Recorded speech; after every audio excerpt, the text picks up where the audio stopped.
So one of the issues I start to see when people are painting trees is they think they have to put every single detail in. They have to put every single leaf in. And we don't see every leaf. I mean, even if you're looking at that, like you'll see little groupings of leaves and little details of leaves, but you don't see every single leaf. So that's number one to think about. Some other issues that I see sometimes people, like let's say I'm going to make this tree.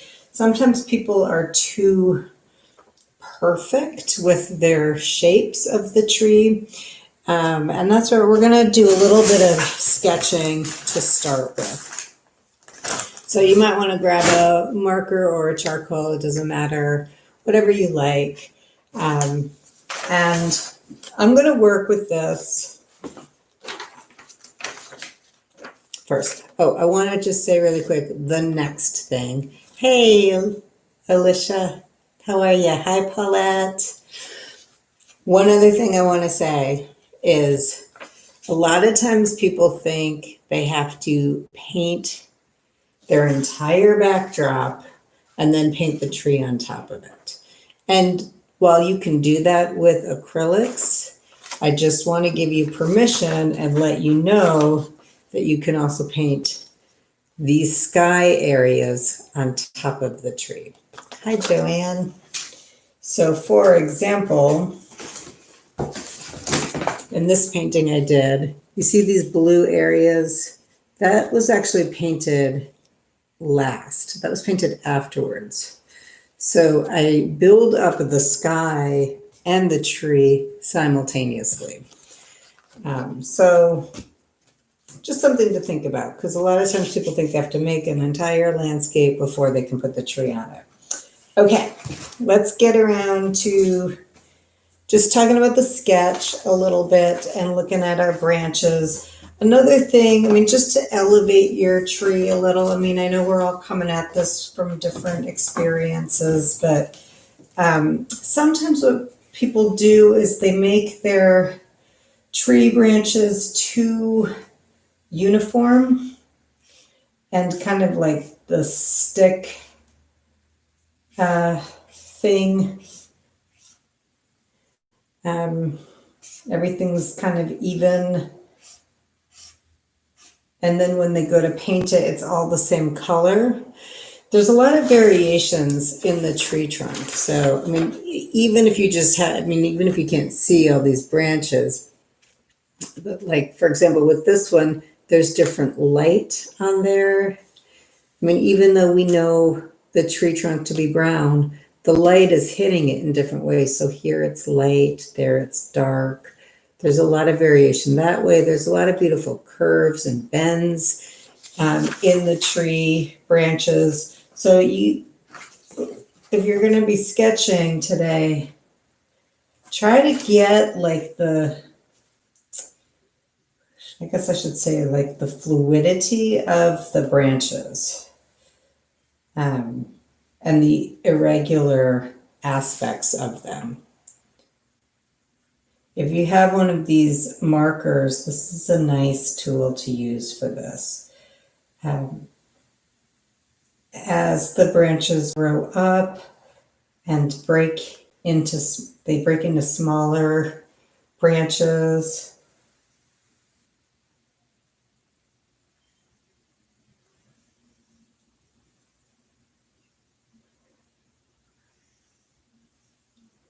we don't see all the branches, and at least in this case,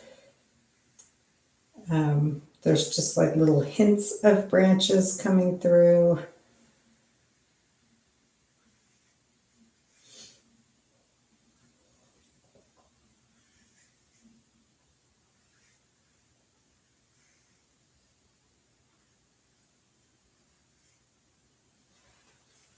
So there's some irregularities there. And even though we think of the tree trunk as being like a really solid entity, there's a lot of fluidity in the lines of the tree trunk. So from here, What I see in all the painting tutorials of trees is this is when someone gets out their fan brush and they load it up with some green paint and they start like doing this on the tree. And, that's its own thing. That's a nice effect. Like I said, there's hundreds of videos like that out there that you can check out. We're going to take a different approach to our trees when we work with the paint. And we're going to really try to get the form of each of these almost like balls or like these bundles of branches. I was just realizing as I'm looking at this, it almost looks like broccoli. Maybe I'll change my color.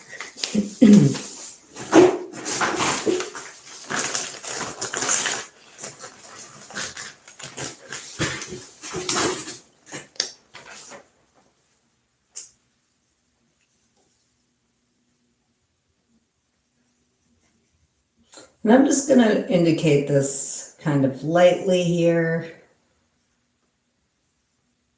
If I was going to take a line and outline this entire tree, it would be a really beautiful kind of irregular line for this particular tree. There's other trees that are a little bit just rounder.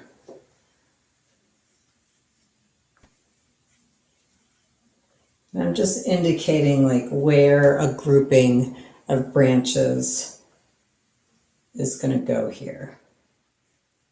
Some of it's behind and some of it's in front of the actual tree branches. I hope that makes sense. So you can simplify these forms into just like the shapes that you're seeing.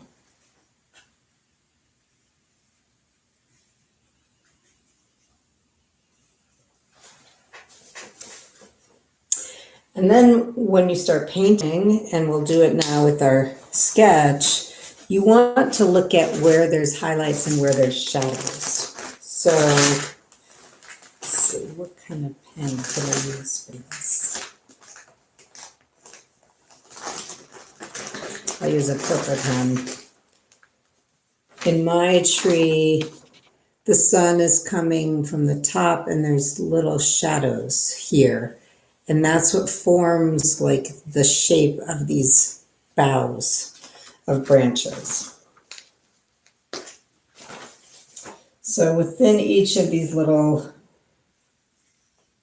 shapes that I've made of the trees, of the tree branches, maybe I could start to indicate where would some of the shadows go.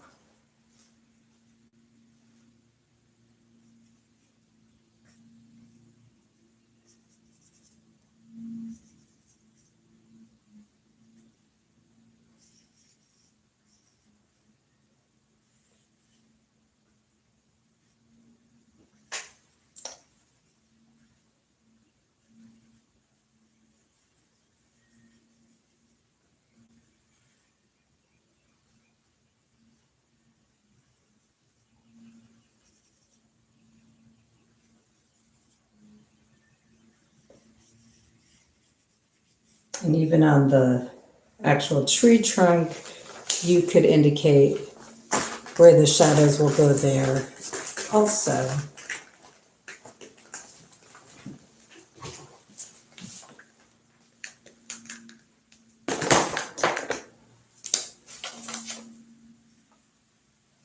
I know my tree, my sketch here looks kind of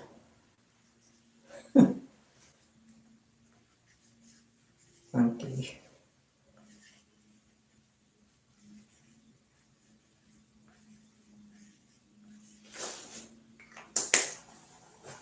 And I might indicate on here as well where some of the highlights are going to go in the tree.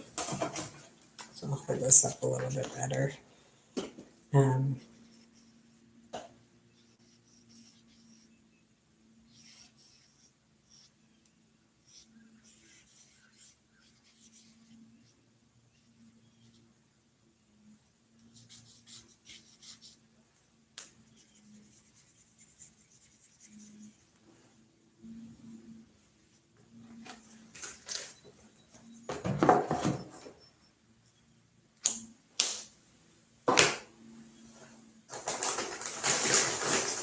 I'm going to take a lighter green and I'm going to fill in some of these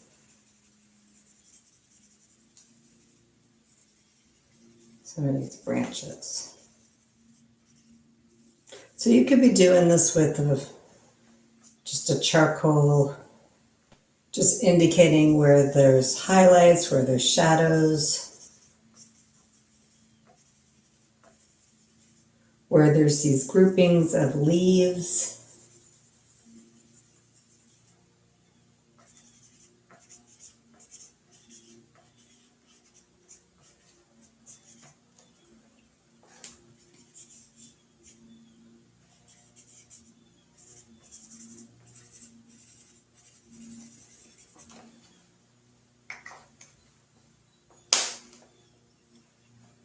And if you want to, I'll take a very light blue and just indicate, where some of the sky will go. I mean, obviously it's going to surround the tree, but it's also going to come in the middle here, in between some of the branches.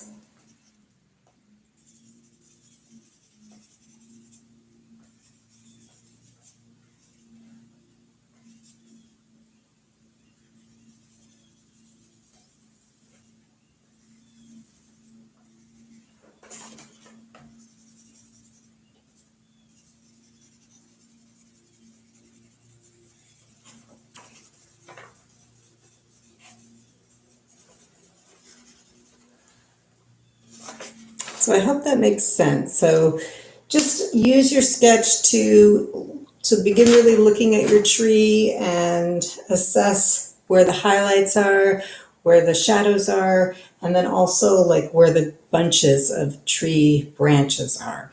Like I said, this one it's a little bit more prominent. In the first link that I sent you, that tree, let me go to it. That tree doesn't have as full of branches. You can see a lot more of the sky coming through that tree. It's almost like it's early spring and the leaves are just growing. That might be a case with that tree where you would take the spackling the leaves on approach.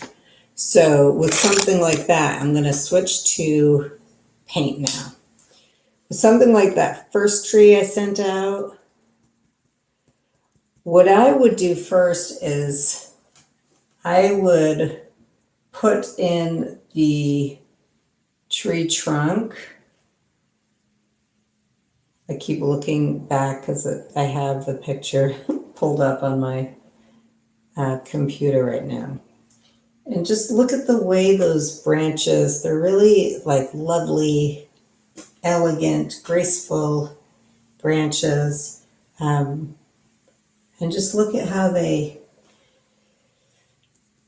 become thinner as they break off. There's probably some really good lingo for that. So in this case, I might take that approach of make all the branches first.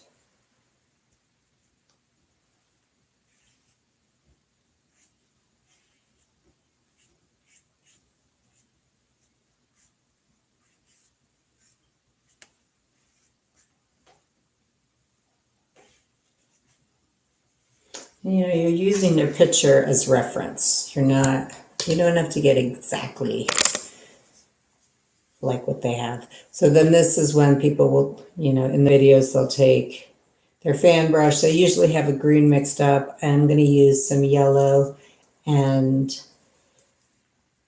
blue for my green. And I'm actually going to add a little bit of alizarin crimson to my green. That makes it neutralizes it a little bit. It's not such a bright, intense green. If you look at this tree, it is a little bit in silhouette. The branches aren't, bright green. So then from here, you could maybe do some of that like tappy, thing that you see a lot in the videos. And you don't have to use a fan brush, you could use a regular brush also. And the reason why I would do that with this tree is because, like I said, you do see a lot of the background, a lot of the sky coming through, and it's almost just a spray of leaves. But still, like, play around with the broken color to get different variations in your tree branches.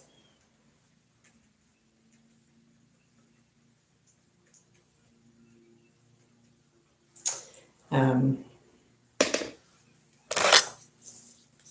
actually going to use my flat brush here too. And maybe I would start to, like, you know, there's some areas in those tree branches that are a little bit thicker. So maybe I would try to pull some of those out.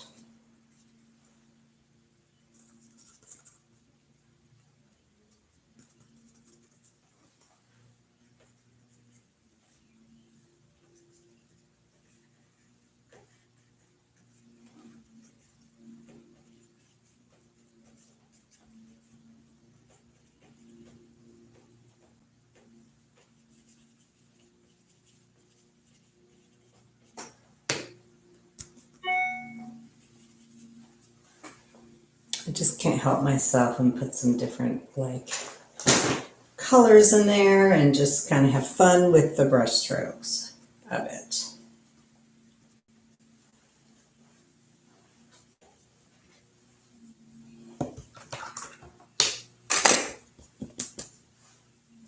So that's the second way you might approach, or that's a different way you might approach. I'll pick this out, the tree. And obviously, you know, I left some room for interpretation. Sorry, my neighbor is mowing the lawn, so you probably hear that.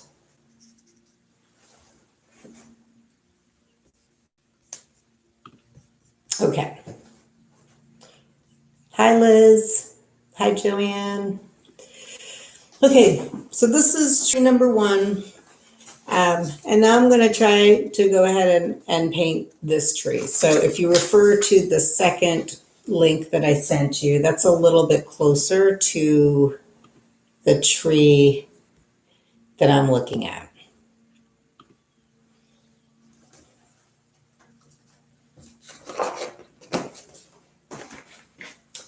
I hope that makes sense to everyone. Okay, so the second tree, you could start with the sketch if that feels better to you. Sorry, I'm going to just go ahead and start painting.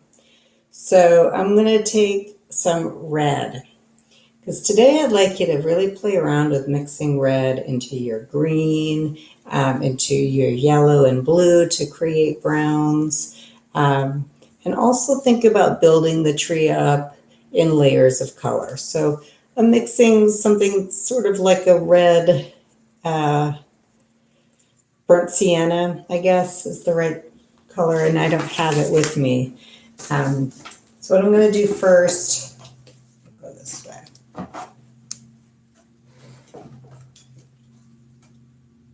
Is just start to paint those different tree branches. Maybe I'll do this so you can see that a little better.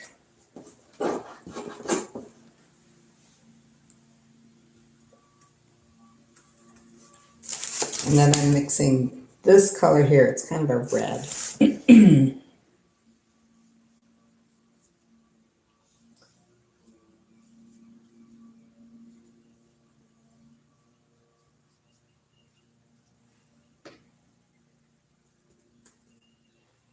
And I like to use a flat brush like that, that I can pivot in my hand to go from a thick stroke, you can see this, a thick stroke, and then twist it to make a thinner stroke. Like that is that. If you can just practice doing that with your brush, that is such a good skill to apply to your paintings. It can really add a nice buoyancy to your painting.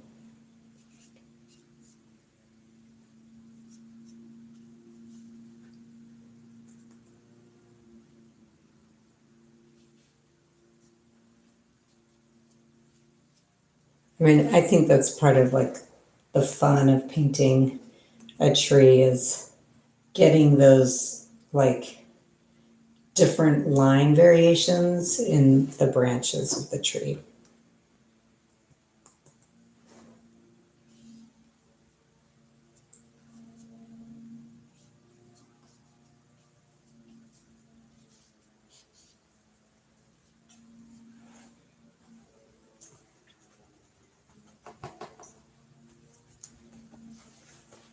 So now from here, I'm going to start blocking in where the different leaves are going to go. And just because it's fun, I'm going to actually stick to my red for this right now. This is just going to be like the underpainting of my tree. I'll add the green on top of it.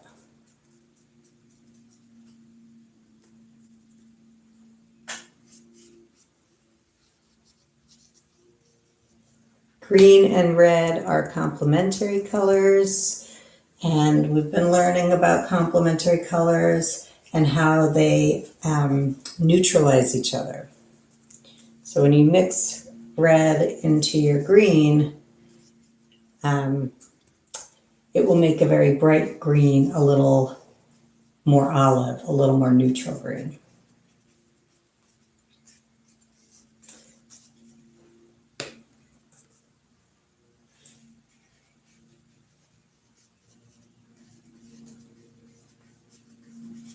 So I think I named the title for this video Painterly Trees. And that word painterly I've used before.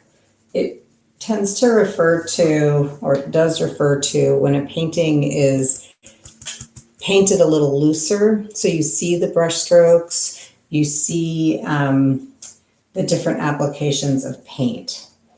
It's painterly as opposed to like,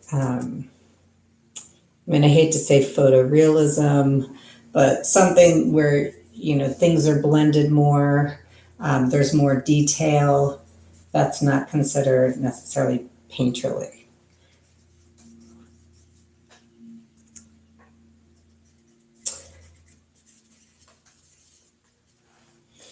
And when I paint a tree also, like I'm trying to just capture the feeling of the tree. I'm not necessarily concerned with getting an exact representation of it. So you can think about that too. So now I'm starting to mix some blue and red into my brown. So it's a little bit darker now. And I'm going to come in and I'm going to start indicating where I see some of these shadows in the branches.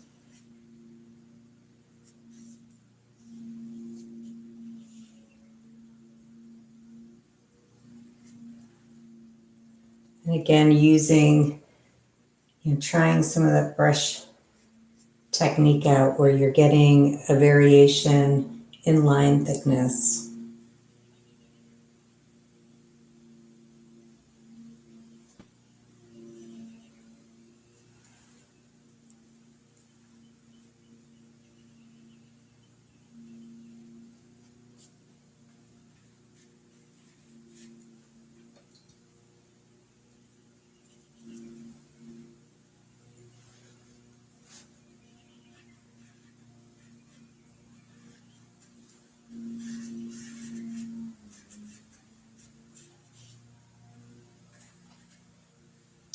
I'm also starting to indicate some of the shadows in the tree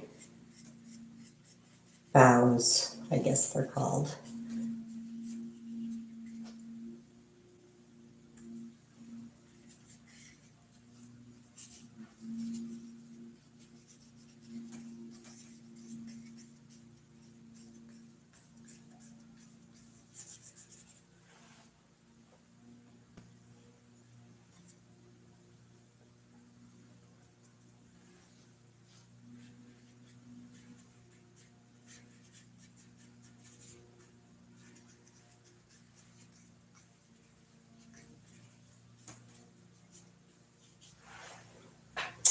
Okay, now I'm going to mix my green up.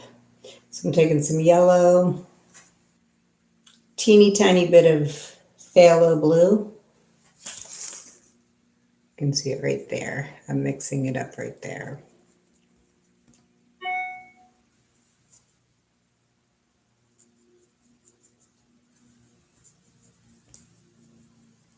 And look what happens if I take just a touch of this cadmium red and mix it into my green. I get this olive color that I might use also. There's a lot of different greens to play around with. Use this as an opportunity. Don't just take like green and white. Try getting different greens. Okay, so I'm going to come in here now and start to paint in some of the tree, like the actual like bundle of leaves. So it's a nice, in this tree, it's a nice dense like foliage. So I'm not worrying about all the tiny little like leaves right now. I'm just looking at that as one solid shape. And before I get too stuck in any kind of detail, I'm going to go around the whole tree and start to place it in other areas of the tree. And, you know, I mix up small little puddles of paint for myself, which I use up and then I have to mix up more. That's how I tend to approach painting, and I usually recommend to people that you do that. It can give a nice amount of variation to your painting.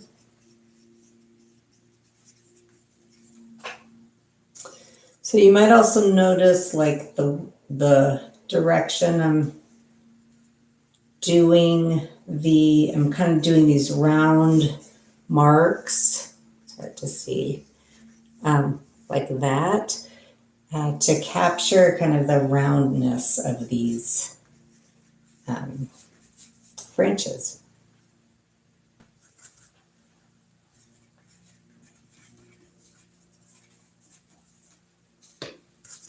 If you have a round, this is what's called a bright. The bristles are cut straight across. If you have a filbert, is what it's called, where the bristles are cut round on top, you might use that. This is a filbert. I'm going to switch to this one.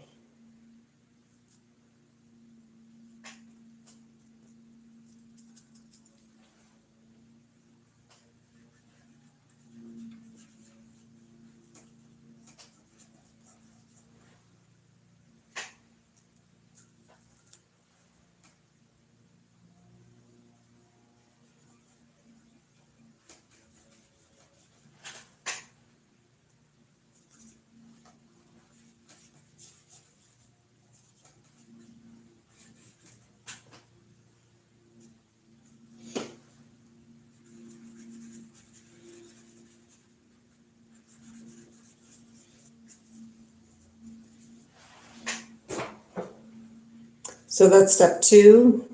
And then from here, I'm going to go back and forth, putting in dark areas, like maybe here where I see this dark value. I'll go ahead and put it back in and put in light areas and work back and forth creating darker darks and lighter lights. I'm gonna add some red to my green, and I'm gonna add a little extra blue so I get this kind of dark blue greenish color. And then I'm gonna come in here and start to put some of that in here. So there's some nice variation in my tree.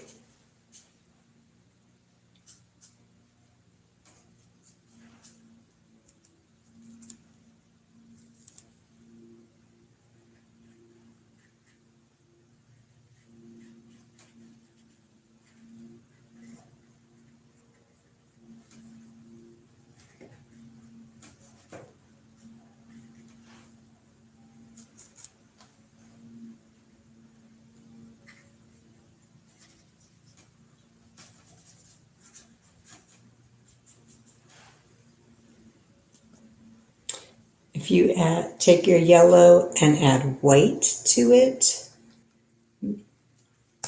mix that into your green like what I have here. These are really nice highlight colors that I could come in and start dappling on. Now, so this comes up in my classes, and I'm going to attempt to talk about it, though I always, people sometimes refute me on this, and you can, everyone to each their own. So you see how I'm like just kind of dappling that color on. It's a little movement. I prefer that to, and honestly, I don't even know how to do it, but I see it happen, where people will mix. They take like green and red, and they start like stomping, that kind of thing. Like they start just stomping their painting with that kind of thing. And like they do it all over, and they're really, it's fun. It's a really fun motion. And I understand why people enjoy doing it, and there is like some neat texture in it. But if you just do it indiscriminately around your whole entire painting, it's just going to look like a stomped on painting. Like there might be moments where that kind of a mark can work, but it just looks, to me when I see it, it looks really like forced.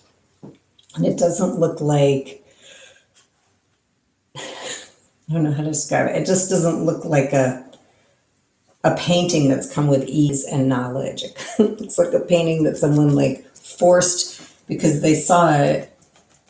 Someone else, it's like the first technique you learn is this. And I just want to take us beyond that. That's all. Now I'm getting into it because it's fun. But I think like if you're going to use that, maybe mix it with some other techniques also. And don't just like stomp your whole painting that way. I see it also with like hills that are in the background, like, in landscape paintings where people just stomp on it indiscriminately. And then you can get like kind of these blobs of paint, and it's not, like I said, it's not that it's wrong, but there's other ways to go about it. And that's what I'm going to say about that. With ease and knowledge is a great phrase. Thanks, Liz.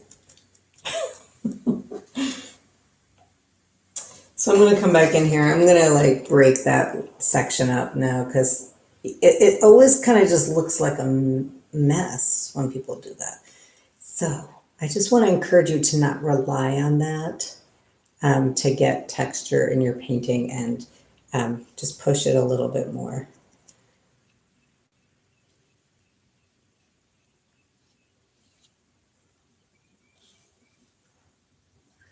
Okay, so my tree is getting very dark. And I am going to need to lighten it up and break it up, as you can tell. On a very sunny day, which it appears that this tree photo was taken on a very sunny day. On a very sunny day, you have a greater contrast between highlights and shadows. Your shadows are usually very dark and very prominent. That's how we can tell that it's a sunny day. Right now, from where I'm sitting, there's a cloud overhead, and I look outside and I'm not seeing shadows anywhere. I'm just seeing things are more like in the same tone. So if you're ever making a landscape painting and it looks too drab, like it looks kind of like cloudy, it's probably you need to amp up the contrast between your shadows and your highlights.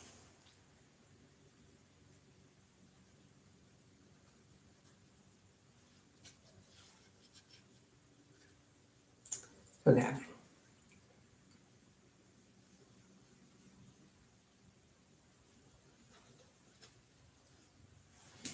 So what I'm going to do next is I'm going to use a sky color. I'm going to use like a light blue for now, even though there's no sky in this particular piece, but I'm going to take white with a teeny tiny touch. I guess I'll use my phthalo blue, but your ultramarine blue could work as well. And I'm just using a little tiny bit of it. You might throw in a little bit of alizarin crimson if you want to get kind of a violet-y color for your sky, or whatever your background's going to be. I'm going to take some of this ultramarine blue also. So use something like that. And now I'm going to start to define some of the edges here. And I'm going to use that to maybe break apart some of these places in between the branches.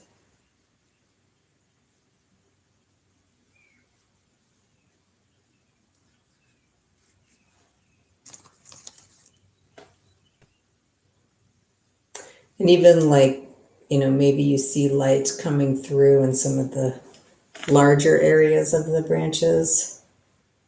Those little like specks of light that you see breaking through the leaves.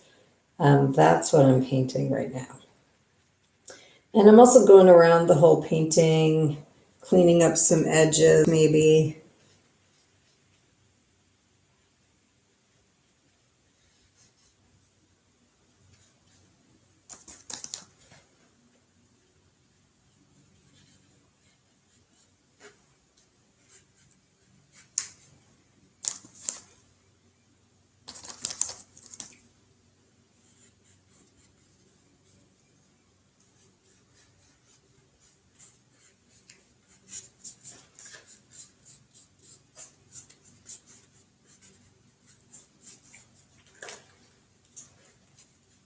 So I hope that makes sense. Like I said, you could paint the background first and put your tree on top of it. But even then, you have permission to go back now and, you know, rework some of the sky if you need to. That's coming through the tree leaves. Because this is acrylics, you can do that. It's not really so with watercolor.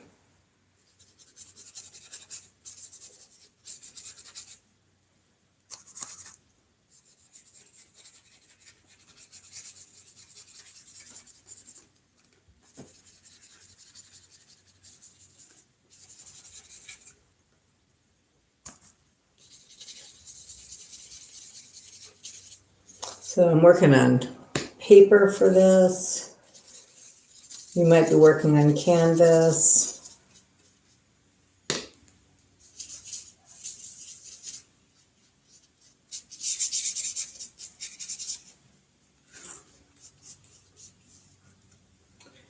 And maybe there's like a little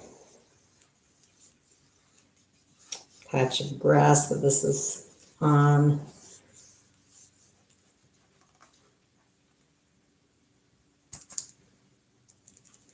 And maybe there's even like some houses or some buildings back here. I'm just going to indicate. Or something on the landscape back there that I'm just going to imply.